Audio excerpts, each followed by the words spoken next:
श्रोता प्रेमियों, मैं राम सागर शास्त्री आप लोगों के समक्ष रखने जा रहा हूं एक प्रसंग, अहिल्या उद्धार। देखिए, अहिल्या गौतम ऋषि की पत्नी थी जो परम सुंदरी और पतिव्रता थी। एक बार की बात है, देवराज इंद्र ने सूर्यदेव से पूछा कि इन दिनों पृथ्वी लोक में कौन सी स्त्री परम सुंदरी है।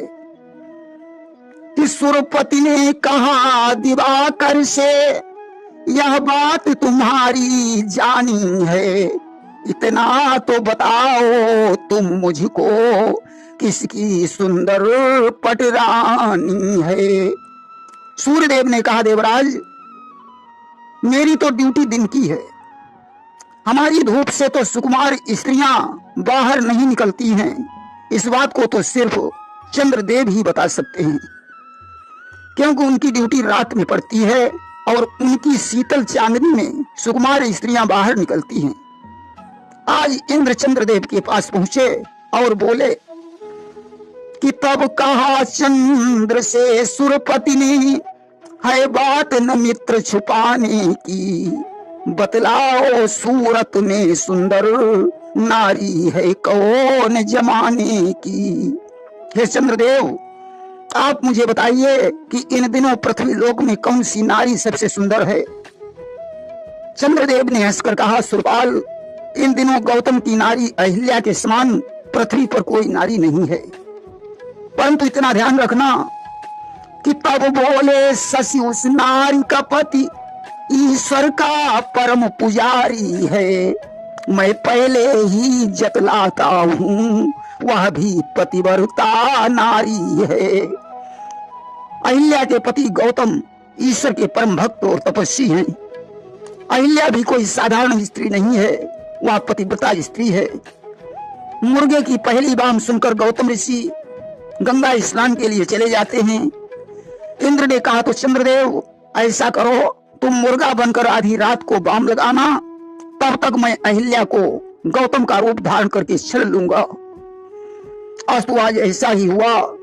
चंद्रमा ने मुर्गा बनकर आधी रात को बाम लगाई कि आधी रजनी को उसी रोज फिर मुर्गे का टंकोर हुआ, चल दिए नहाने गंगा को गौतम ने समझा भोर हुआ। आधी रात को ज्यों मुर्गे की बाम गौतम ऋषि के कानों में पड़ी, उन्होंने समझा सवेरा हो गया है, अपना कमंडल उठाया और गंगा नहाने के लिए चल पड़े। इधर इंद्र ने गौतम का वेश बनाकर अहिल्या से छल किया। अहिल्या इंद्र के छल वेश को नहीं पहचान पाई। उधर गौतम ऋषि ज्यों गंगा में स्नान करने चले, गंगा ने डांट कर कहा, मूर्ख गौतम, यह अर्धरात्रि का समय है, तू स्नान करने के लिए चला है, अपने घर में जाकर देख, तेरी पत्नी से छल हो रहा है। अब तो गौतम वहां से भाग खड़े हुए, आकर देखा तो चंद्रदेव हाथों से दरवाजा पकड़े हुए खड़े थे। कि गौतम ने आ करके देखा तो चांद गए थे की बारा, क्रोधित होकर मृग छाल खींच मुनिवर ने माथे पर मारा। आज क्रोधित होकर गौतम ने मृगशाला चंद्रदेव के माथे पर पटक दिया, जिससे मस्तक में धब्बे पड़ गए जो आज भी चंद्रमा में दिखाई देते हैं। देवराज इंद्र को साथ दे दिया कि जिस वस्तु के लिए तुमने यह छलवेश धारण किया है वह वस्तु तुम्हारे सारे शरीर में हो जाए। इंद्रदेव आज गौतम ऋषि से प्रार्थना करने लगे। गौतम ने कहा, जाओ, यज्ञ के प्रभाव से वे चिन्ह आंखें बन जाएंगे, इसीलिए भगवान राम जब दूल्हा रूप में घोड़े पर सवार हुए तो उनके दर्शन का लाभ सबसे अधिक इंद्र को प्राप्त हो रहा था। शंकर जी 15 नेत्रों से, ब्रह्मा जी 8 नेत्रों से, कार्तिकेय 12 नेत्रों से, परंतु इंद्र हजारों नेत्रों से राम की छवि को देख रहा था। कि राम ही चितई सुरेश सुजाना और गौतम साप परम हित माना। आज सारे देवता यही कह रहे थे कि इंद्र के समान आज कोई नहीं है। कि देव सकल सुरपति है सिहाई और धन्य पुरंदर सम को नाही।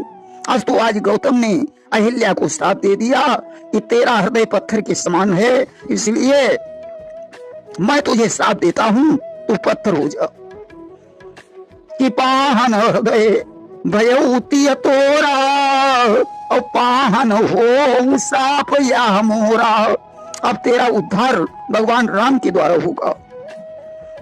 अहिल्या पत्थर हो गई और इंद्र को श्राप के कारण सिंहासन छोड़ना पड़ा। इधर नहुस को इंद्र बनाया गया, परंतु नहुस जब ऋषि मुनियों को पालकी में मचाकर इंद्राणी से मिलने जा रहा था तो ऋषियों ने उसे श्राप दे दिया, सर्प हो जा, जिसका उद्धार द्वापर में धर्मराज युधिष्ठिर के द्वारा हो गया। इंद्र को बृहस्पति जी ने यज्ञ द्वारा श्राप से मुक्त करा दिया। इंद्र पुनः इंद्रासन पर आसीन हो गए, परंतु अहिल्या का उद्धार अभी नहीं हो पाया था। त्रेता में जब भगवान राम और लक्ष्मण विश्वामित्र के साथ धनुष यज्ञ में जा रहे थे तो उन्होंने रास्ते में एक निर्जन आश्रम देखा जिसमें एक शिला पड़ी हुई थी। उसे देखकर राम ने विश्वामित्र से उस शिला के बारे में पूछा। विश्वामित्र ने आदि से अंत तक सारी कहानी बताई कि गौतम नारी श्राप वश उपल देह धरि धीर, चरण कमल रज चाहती कृपा करहु रघुवीर। और कहा, राम, यह गौतम की पत्नी श्राप से पत्थर हो गई है, इसे तुम्हारे चरण कमलों के रज की जरूरत है, इसलिए इसके ऊपर कृपा कीजिए। आज तो भगवान के चरणों की रज से अहिल्या का उद्धार हो गया। अहिल्या सुंदर स्त्री बन गई और राम की स्तुति करके पतिलोक को चली गई। प्रेम से बोलिए वृंदावन बिहारी लाल की जय।